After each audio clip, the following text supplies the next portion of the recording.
മുസ്തഫ തുടരൂ. ഇപ്പോൾ നിരഞ്ജൻ ചേരുകയാണ്. അദ്ദേഹം മറൈൻ എഞ്ചിനീയർ ആണ്. ശ്രീ നിരഞ്ജൻ, ഇപ്പോൾ കപ്പൽ പൂർണ്ണമായും മുങ്ങി എന്നൊക്കെ തരത്തിലുള്ള വിവരങ്ങളാണ് ഇപ്പോൾ പുറത്തു വരുന്നത്. അതിലെ കൂടുതൽ കണ്ടെയ്നറുകൾ കടലിലേക്ക് പതിച്ചിട്ടുണ്ട്. അതവിടെ നിന്ന് മാറ്റാനുള്ള നടപടിക്രമങ്ങൾ പുരോഗമിക്കുന്നു എന്നുള്ള വിവരങ്ങൾ ലഭിക്കുന്നുണ്ടെങ്കിൽ പോലും ഇത് എത്രത്തോളം പ്രായോഗികമാണ്? അത്തരത്തിലുള്ള കാര്യങ്ങളെ പറ്റി താങ്കളുടെ നിരീക്ഷണം എങ്ങനെ? ഇന്നലെ പറഞ്ഞിട്ട് ഞാനിതിൽ തീരെ അപ്ഡേറ്റഡ് അല്ല. ഞാൻ യാത്ര ചെയ്തുകൊണ്ടിരിക്കുകയായിരുന്നു. ഈ വാർത്ത ഇത് കപ്പലിന്റെ സ്റ്റെബിലിറ്റി ഏതാണ്ട് പോയി, മിക്കവാറും മുങ്ങും എന്നുള്ളൊരു വാർത്തയാണ് എനിക്ക് ലാസ്റ്റ് കിട്ടിയിട്ടുള്ളത്.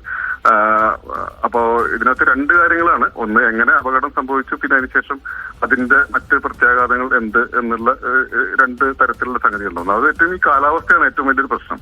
കാരണം ഏറ്റവും അഡ്വേഴ്സ് ആയിട്ടുള്ള വെതറാണ്. മാത്രമല്ല കപ്പലിന്റെ ഒരു പഴക്കം എന്ന് ഞാൻ മനസ്സിലാക്കി 28 വർഷം എന്നുള്ളതാണ്. 28 വർഷം എന്നുള്ളൊരു കപ്പലിന് ഒരു ചരക്ക് കപ്പലിനെ സംബന്ധിച്ചിടത്തോളം സാമാന്യം ഒരു കൂടിയ പ്രായവുമാണ്. അപ്പൊ ഇതിൽ സത്യത്തിൽ എന്താണ് സംഭവിച്ചത്, എങ്ങനെയാണ് ഈ ഒരു സാഹചര്യം ഉണ്ടായിരുന്നത്, നമുക്ക് കൃത്യമായിട്ടുള്ള വിവരങ്ങൾ മുഴുവൻ അറിയില്ല. അതിപ്പം കപ്പലിലെ ജീവനക്കാർ പറയുന്ന വിവരങ്ങൾ അല്ലെങ്കിൽ പിന്നീട് നടക്കാവുന്ന ഇൻവെസ്റ്റിഗേഷനിലൂടെ വരുന്ന വിവരങ്ങൾ മാത്രമേ നമുക്ക് കിട്ടുള്ളൂ. അപ്പൊ ഇതില് ആദ്യം തന്നെ ഇത് സ്റ്റെബിലിറ്റി പോയി, കപ്പൽ ഒരു ഭാഗത്തേക്ക് ചെരിഞ്ഞു. അത് തിരിച്ച് എന്താണ് സാധാരണ രീതിയിൽ എത്തിക്കാനുള്ള ശ്രമങ്ങൾ നടക്കുന്നു എന്നാണ് ഞാൻ മനസ്സിലാക്കിയിട്ടുണ്ടായിരുന്നത്. അപ്പോ അത് കാർഗോ വഴിയുള്ള സ്റ്റെബിലിറ്റി ലോസ് എന്നുള്ളത് പൊതുവെ സാധാരണ രീതിയിൽ സംഭവിക്കാത്തതാണ്. കാരണം നമ്മളൊരു സ്റ്റോവേജ് പ്ലാൻ, പ്രത്യേകിച്ച് കണ്ടെയ്നറിന്റെ ഒരു സ്റ്റോവേജ് എന്നുള്ളത് വളരെ നമ്മൾ കമ്പ്യൂട്ടർ ഒക്കെ വെച്ചുകൊണ്ട് തന്നെ കൃത്യമായിട്ട് പ്ലാൻ ചെയ്ത് വെക്കുന്ന ഒരു സംഗതിയാണ്. അത് കുറച്ച് സങ്കീർണവുമാണ്. മറ്റ് കാർഗോ പോലെയല്ല, കണ്ടെയ്നറുകളെ മാനേജ് ചെയ്യുന്ന കാര്യത്തിൽ കുറച്ചുകൂടെ സങ്കീർണമാണ്. എന്തായാലും അത് വളരെ കൃത്യമായിട്ട് ചെയ്യുന്ന ഒരു അവസ്ഥയാണ്. പക്ഷേ ഈ വളരെ മോശം കാലാവസ്ഥയിൽ ഇപ്പൊ അതിന്റെ ലാഷിംഗ് പോയിട്ടാണ് ഈ കണ്ടെയ്നറുകൾ ആദ്യം കടലിൽ വീണിട്ടുള്ളത്. അപ്പൊ ഇത്രയും മോശമായിട്ടുള്ള കാലാവസ്ഥയിൽ അത് സംഭവിക്കും. കാരണം വളരെ വളരെ എന്താണ് ഈ തിരകളുടെ ശക്തി എന്നുള്ളത് നമുക്ക് ഭാവനയിൽ കാണാൻ പറ്റാത്ത വിധത്തിലുള്ള ഈ സ്റ്റീൽ സ്ട്രക്ചറുകൾ തന്നെ തകർത്ത് കളയുന്ന വിധത്തിലുള്ള ശക്തിയുള്ള ഒരു സംഗതിയാണ്, പ്രത്യേകിച്ചും ഈ ഒരു മോശം കാലാവസ്ഥയിൽ. അപ്പോൾ കാലാവസ്ഥ മുന്നറിയിപ്പ് തീർച്ചയായിട്ടും ഉണ്ടായിട്ടുണ്ടാവും എന്നാണ് മനസ്സിലാക്കുന്നത്. അപ്പോ എങ്ങനെ ഏറ്റവും സുരക്ഷിതമായിട്ടുള്ള, നമുക്ക് പൊതുവെ എല്ലാ കപ്പലുകൾക്കും ഇപ്പൊ ചെക്ക് ലിസ്റ്റുകളുണ്ട്. ഒരു മോശം കാലാവസ്ഥയെ പറ്റി മുന്നറിയിപ്പ് ഉണ്ടാവാനുള്ള മുൻകരുതലുകൾ എടുക്കുക എന്നുള്ളതാണ്. അപ്പൊ അതനുസരിച്ചിട്ടുള്ള മുൻകരുതലുകൾ എടുത്തിട്ടുണ്ടാവണം എന്നാണ് വിചാരിക്കുന്നത്. കാരണം നമുക്ക് നിർത്തിയിടാൻ പറ്റില്ല. പ്രത്യേകിച്ച് ഒരു നടുക്കടലിൽ ചിലപ്പോൾ ഇത്രയും മോശമായിട്ടുള്ള കാലാവസ്ഥയിൽ കപ്പൽ നിർത്താൻ കഴിയില്ല. അപ്പോൾ ഒരു ചെറിയൊരു മൂവ്മെന്റ് കൊടുത്തുകൊണ്ട് പരമാവധി സ്റ്റേബിൾ ആയിട്ടുള്ള ഒരു കോഴ്സിൽ അത് കപ്പൽ പോയിക്കൊണ്ടിരിക്കുക എന്നുള്ളതാണ് ഏറ്റവും സേഫ്. അപ്പൊ അത് എന്താണ് സംഭവിച്ചത് നമുക്ക് മനസ്സിലാക്കാനിരിക്കുന്നതായിരുന്നു. പിന്നീട് ഇനി പിന്നെ എങ്ങനെ മുങ്ങിയെന്നുള്ളത്, ഒന്നുകിൽ സ്റ്റെബിലിറ്റി കാരണം, അത് സാധ്യത കുറവാണെന്നാണ് കരുതുന്നത്. ഇപ്പൊ ഈ ഇത്രയും കണ്ടെയ്നറുകൾ ലാഷിംഗ് പോയി പതിച്ചത് കൊണ്ട് കപ്പലിന്റെ സ്റ്റെബിലിറ്റി പോകുന്ന ഒരു അവസ്ഥ പൊതുവെ ഉണ്ടാവാൻ വഴിയില്ല. കാരണം ഇതിപ്പോ നമ്മൾ ഈ സാങ്കേതിക വിദ്യ എത്രത്തോളം വികസിച്ചാലും ഈ കടലിൽ വെള്ളത്തിൽ പൊങ്ങിക്കിടക്കുന്ന ഒരു വസ്തുവിന്റെ ഒരു സ്റ്റെബിലിറ്റി എന്നുള്ളത് ഇപ്പോഴും 2000-ലധികം കൊല്ലം മുമ്പ് ആർക്കിമിഡീസ് എങ്ങനെ പറഞ്ഞു അങ്ങനെ തന്നെയാണ്. അതിനകത്തും അത് ബേസിക്കലി അത് തന്നെയാണ്. അപ്പൊ നമ്മൾ ഈ മെറ്റാസെൻട്രിക് ഹൈറ്റ് എന്നൊക്കെ പറയുന്ന സംഗതികൾ, അപ്പൊ അത് എത്രത്തോളം സേഫ് ആയിട്ടായിരുന്നു എന്നുള്ള കാര്യങ്ങൾ.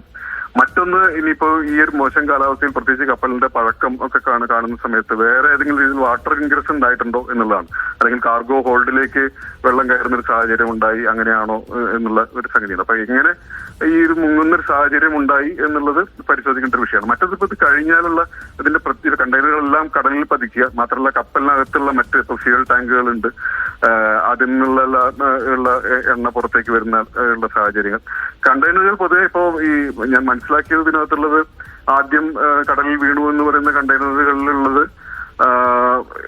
LSMGO. തീർച്ചയായും ആ കണ്ടെയ്നറുകളിൽ എന്തായിരുന്നു ഉണ്ടായിരുന്നത് എന്ന കാര്യത്തിൽ കൂടുതൽ വ്യക്തത വരേണ്ടിയിരിക്കുന്നു എന്ന് തോന്നുന്നു. കാരണം ജാഗ്രതാ നിർദ്ദേശം ഉൾപ്പെടെ വിവിധ തീരങ്ങളിൽ പ്രഖ്യാപിച്ചിട്ടുണ്ട്. അത് കണ്ടെയ്നറുകൾ കാണുകയാണെങ്കിൽ അതിനടുത്തേക്ക് പോകരുത്, തുടരുത് എന്ന തരത്തിലുള്ള നിർദ്ദേശങ്ങളൊക്കെ ലഭിക്കുന്നുണ്ട്. ഈ MSC എൽസ 3 എന്ന കപ്പലിൽ എന്താണ് ഉണ്ടായിരുന്നത്, എന്താണ് കണ്ടെയ്നറുകളിൽ ഉണ്ടായിരുന്നത് എന്ന കാര്യത്തിലൊക്കെ എന്തെങ്കിലും തരത്തിലുള്ള സൂചനകൾ താങ്കൾക്കുണ്ടോ? ഇല്ല, സൂചനകൾ എനിക്ക് വന്ന വാർത്തകളിലെ സൂചനകൾ ആദ്യം പതിച്ച കണ്ടെയ്നറുകൾ LSMG, അത് മറ്റേ low sulphur marine gas oil എന്നത് വളരെ ഡെൻസിറ്റി കുറഞ്ഞിട്ടുള്ള നമ്മുടെ സാധാരണ നമ്മളിവിടെ ഉപയോഗിക്കുന്ന പെട്രോൾ പമ്പുകളിൽ ഉപയോഗിക്കുന്ന പെട്രോളിന്റെ ഒക്കെ തന്നെ ആ ഗ്രേഡിൽ വരുന്ന, അല്ല ഡീസലിന്റെ ഒക്കെ തന്നെ ലെവലിൽ വരുന്ന വളരെ ഡെൻസിറ്റി കുറഞ്ഞിട്ടുള്ള ഇതാണത്. അത് അതിന്റെ സൾഫർ കണ്ടന്റ് 0.1% കുറവായിട്ടുള്ള സംഗതി. മറ്റൊന്ന് ലോ സൾഫർ ഫ്യൂൽ ഓയിൽ, അത് കുറച്ചും കൂടി ഹെവി ആയിട്ടുള്ള സംഗതിയാണ്. പക്ഷെ അതിലും സൾഫർ കണ്ടന്റ് കുറവാണ്. ഇതാണ് ആദ്യം ഭരിച്ച കണ്ടെയ്നറുകൾ എന്നാണ് ഞാൻ വാർത്തകൾ കേട്ടത്. അപ്പൊ അതും ഈ കണ്ടെയ്നറുകൾ പൊതുവത്തിന് വേണ്ടിയിട്ടുള്ള സ്പെഷ്യൽ കണ്ടെയ്നറുകളാണ്. കാരണം സാധാരണ നമ്മൾ ഈ ലിക്വിഡ് കാർഗോ എന്നുള്ളത് ഈ പ്രത്യേകിച്ച് ഈ പെട്രോളിയം പ്രൊഡക്റ്റുകൾ പൊതുവെ ടാങ്കിൽ ബൾക്കായിട്ടാണ് നമ്മൾ കൊണ്ടുപോകാറുള്ളത്. അതിൽ ടാങ്കറുകളിലാണ് കൊണ്ടുപോകാറുള്ളത്. കണ്ടെയ്നർ ഷിപ്പുകൾ കൊണ്ടുപോകുന്നതിൽ വളരെ സ്പെഷ്യലൈസ്ഡ് ആയിട്ടുള്ള കണ്ടെയ്നറുകളാണ്.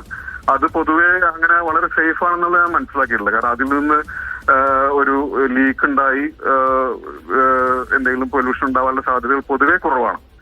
പിന്നെ ഇങ്ങനെ ഒരു ഫ്ലോട്ടിംഗ് സംഗതി അല്ലെങ്കിൽ ഈ കടലിൽ മുങ്ങിയുന്ന ഇതുകൊണ്ടുണ്ടാവുന്ന മറ്റ് പ്രശ്നങ്ങളാണ് പിന്നീട് ബാക്കിയുള്ളത്. അപ്പോ പക്ഷെ ഈ പറഞ്ഞ ജാഗ്രതാ നിർദ്ദേശം വളരെ കൃത്യമാണ്. കാരണം ഇങ്ങനെ നമുക്ക് അറിയാത്തൊരു സാഹചര്യം ഒരു മെറ്റീരിയലിനെ അല്ല ഒരു ബോഡിയെ നമ്മൾ ഇത് ചെയ്യരുത്. അതിനകത്തുള്ള മെറ്റീരിയൽ നമ്മൾ സൂക്ഷിച്ച് കൈകാര്യം ചെയ്യണം എന്നുള്ളതാണ്.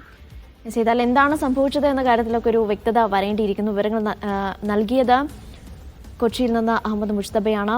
നമ്മളോട് പ്രതികരിച്ചത് നിരഞ്ജനാണ്. അദ്ദേഹം മറൈൻ എഞ്ചിനീയർ ആണ്. ഒരിടവേളയിലേക്ക്